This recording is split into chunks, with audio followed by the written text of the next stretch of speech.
श्री शिवाय नमस्तुभ्यं।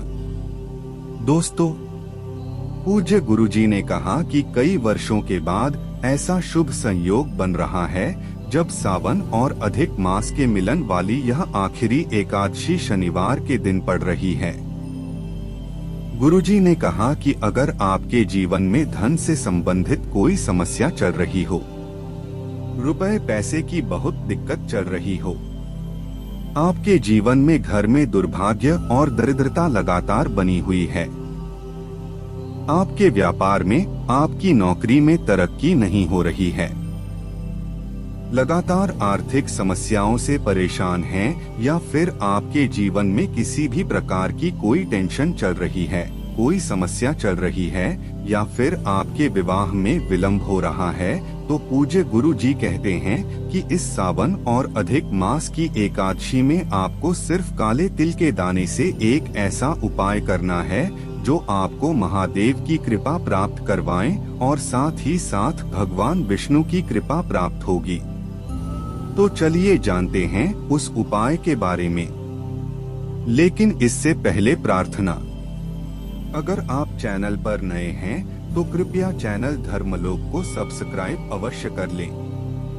देखिए, आप सभी जानते होंगे कि अभी 2-4 दिनों के अंदर ही अधिक मास समाप्त हो जाएगा और फिर 3 वर्षों तक आपको यह मौका नहीं मिल पाएगा। पूज्य गुरुजी ने कहा कि कई वर्षों के बाद ऐसे शुभ संयोग बनते हैं जब आप अपने जीवन की प्रत्येक समस्या का समाधान कर सकते हैं, और इस शनिवार को भी आप अपने जीवन में चल रहे इन सारी समस्याओं का अंत कर सकते हैं। देखिए, इस वीडियो में हम पूज्य गुरुजी द्वारा बताए गए 2 विशेष उपायों के बारे में बात करेंगे। इन दोनों में से जो भी उपाय आपकी समस्या के लिए हो, उस उपाय को आप कर सकते हैं। चलिए अब बात करते हैं गुरुजी द्वारा बताए गए पहले खास उपाय के बारे में। देखिए, इस उपाय को जानने से पहले आप लोग एक और बात जान लीजिए। अगर अभी तक आपने 5 दीपक वाला उपाय नहीं किया है, जिसके लिए पूज्य गुरुजी ने कहा था कि अगर गरीब से गरीब व्यक्ति, एक रिक्शा चलाने वाला व्यक्ति भी अगर इस उपाय को करता है तो वह भी जरूर से जरूर इस जन्म में करोड़पति बनता है। पूज्य गुरुजी ने स्वयं यह बात कही थी और यह बात आप YouTube में उनकी टेप के माध्यम से सुन सकते हैं। अब बात करते हैं गुरुजी द्वारा बताए गए पहले उपाय के बारे में। लेकिन इस उपाय के लिए आपको 11 काले तिल के दाने ले लेने हैं और साथ ही साथ एक स्टील के लोटे में आपको जल ले लेना है। स्टील के लोटे में ही आपको सिर्फ जल लेना है। जल आप तांबे के पात्र में नहीं लेंगे। देखिए, इस स्टील के लोटे में आपको 2 चम्मच कच्चा दूध मिला लेना है। कच्चा दूध अगर आपको देसी गाय का मिल जाता है तो आपके उपाय के लिए बहुत ही अच्छा साबित होगा। लेकिन अगर नहीं मिल पाता है तो फिर आप अन्य किसी भी गाय के दूध का इस्तेमाल कर सकते हैं। अब यह 2 सामग्री लेकर आपको पहुंच जाना है शिवालय।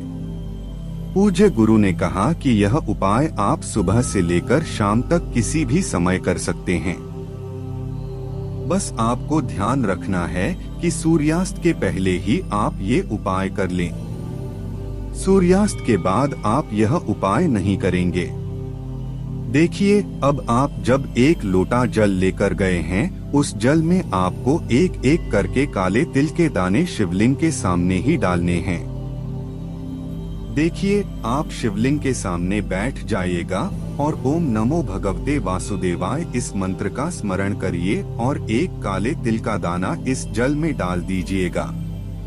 फिर दोबारा ओम नमो भगवते वासुदेवाय इस मंत्र का स्मरण करिएगा और दूसरा काले तिल का दाना इसे एक लोटे जल में डाल दीजिएगा। ऐसे ही आप 11 बार ओम नमो भगवते वासुदेवाय मंत्र का स्मरण करिएगा और 11 काले तिल के दाने से लोटे जल में डाल दीजिएगा। फिर यह जल आपको धीरे धीरे शिवलिंग के ऊपर समर्पित करते जाना है और साथ ही साथ आपको लगातार श्री शिवा नमस्तुभ्यम मंत्र का स्मरण करते जाना है। गुरुजी ने कहा कि आपको पूरा जल समर्पित नहीं करना है, बल्कि आपको आधा लोटा जल समर्पित करना है।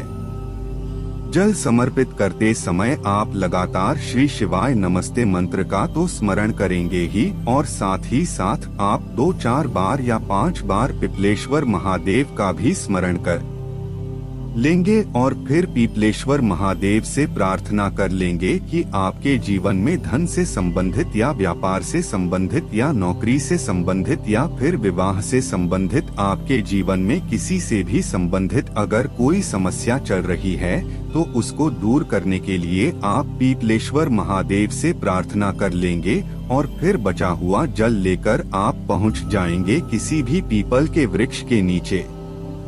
अब यह जल आपको पीपल की जड़ में धीरे धीरे समर्पित करते जाना है, और लगातार ओम नमो भगवते वासुदेवाय इस मंत्र का स्मरण करते जाना है।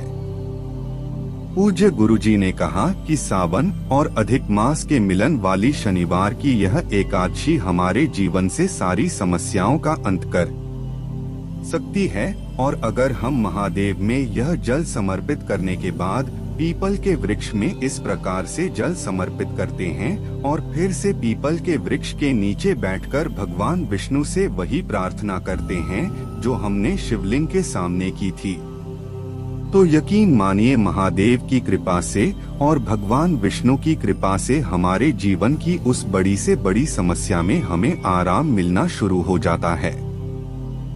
अब इसके बाद बात करते हैं गुरुजी द्वारा बताए गए दूसरे खास उपाय के बारे में। लेकिन यह उपाय भी आपकी किसी भी प्रकार की मनोकामना को परिपूर्ण करने के लिए है। लेकिन इस उपाय के लिए आपको 1 लोटा जल ले लेना है। लोटा तांबे का लेंगे और इस लोटे में जल आप अपने किचन से लेंगे। इसी के साथ आपको ले लेनी है 2 बेलपत्री। अगर आपके पास बेलपत्र नहीं है तो शिवालय जाकर शिवलिंग के ऊपर चढ़ी हुई बेलपत्र को उठाकर जल से शुद्ध करके फिर आप उनका भी इस्तेमाल कर सकते हैं। फिर इसी के साथ आपको ले लेना है 2 चावल के दाने, और फिर सबसे आखिर में आपको ले लेना है थोड़ा सा शहद। आप चाहें तो 2-4 बूंद शहद भी ले सकते हैं। अब यह सारी सामग्री लेकर आपको पहुंच जाना है शिवालय। पूज्य गुरुजी ने कहा कि सुबह से लेकर रात तक किसी भी समय आप इस उपाय को कर सकते हैं। जब भी आपके पास टाइम हो तब आप शिवालय पहुंचकर ये उपाय कर लें। देखिए, अब शिवालय पहुंचकर सबसे पहले आप एक काम करिएगा। आप जो 2 बेलपत्र लेकर गए हैं उनमें से 1 बेलपत्र आपको माता अशोक सुंदरी वाले स्थान पर समर्पित कर देनी है। ध्यान रखिएगा कि बेलपत्र के चिकने साइड का हिस्सा माता सुंदरी वाले स्थान पर टच करेगा और बेलपत्र की जो डंडी होगी वह जलाधारी की तरफ रहेगी। सामने जैसा आपको समझाने का प्रयास किया जा रहा है, ठीक ऐसे ही आपको यह बेलपत्र माता अशोक सुंदरी वाले स्थान पर रख देना है और श्री शिवाय नमस्तुभ्यम मंत्र का स्मरण कर लेना है। फिर इसके बाद आप जो दूसरी बेलपत्र ले गए हैं उस बेलपत्र की सबसे आगे वाली पट्टी पर, यानी जो सबसे बड़ी पट्टी होती है, उस पट्टी में जितनी साइड आपको शहद लगा लेना है। शहद लगाने के बाद आपको यह बेलपत्र शिवलिंग के ऊपर समर्पित कर देनी है। बेलपत्र की डंडी आपको अपनी तरफ रखनी है और बेलपत्र के चिकने साइड का हिस्सा शिवलिंग में टच करेगा, यानी शिवलिंग में स्पर्श करेगा, और बेलपत्र रखते समय आपको महादेव से अपनी प्रार्थना कर लेनी है। आपके जीवन में जो भी समस्या है उसको दूर करने के लिए या आपकी कोई भी विशेष मनोकामना है उसको पूरा करने के लिए आप महादेव से प्रार्थना कर लीजिए। फिर इसके बाद जो 2 चावल के दाने आप लेकर गए हैं उन चावल के दानों को इसी बेलपत्र के ऊपर समर्पित कर दीजिए।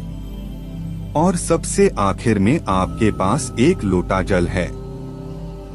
उस जल को धीरे धीरे इसी बेलपत्र के ऊपर यानी चावल के दानों के ऊपर समर्पित करते जाइए और लगातार शिव महापुराण के मूल मंत्र श्री शिवाय नमस्तुभ्यं का स्मरण करते जाइए। पूज्य गुरुजी ने कहा कि अगर आप अधिक मास और सावन मास के मिलन वाली एकादशी में यह विशेष उपाय करते हैं तो यकीन मानिए आपके जीवन में ऐसी कोई मनोकामना नहीं जो महादेव की कृपा से और भगवान विष्णु की कृपा से पूर्ण नहीं की जा सकती। बस आपको पूरे दिल से प्रार्थना करनी हो और पूरे भाव से प्रार्थना करनी है। तो गुरुजी कहते हैं कि आपकी प्रार्थना को महादेव भी पूरे दिल से स्वीकार करते हैं। तो दोस्तों, ये थे पूज्य गुरुजी द्वारा बताए गए 2 बहुत ही खास उपाय। अगर आपको जानकारी अच्छी लगी हो तो वीडियो लाइक करिए। मिलते हैं फिर एक नए वीडियो के साथ। श्री शिवाय नमस्तुभ्यं।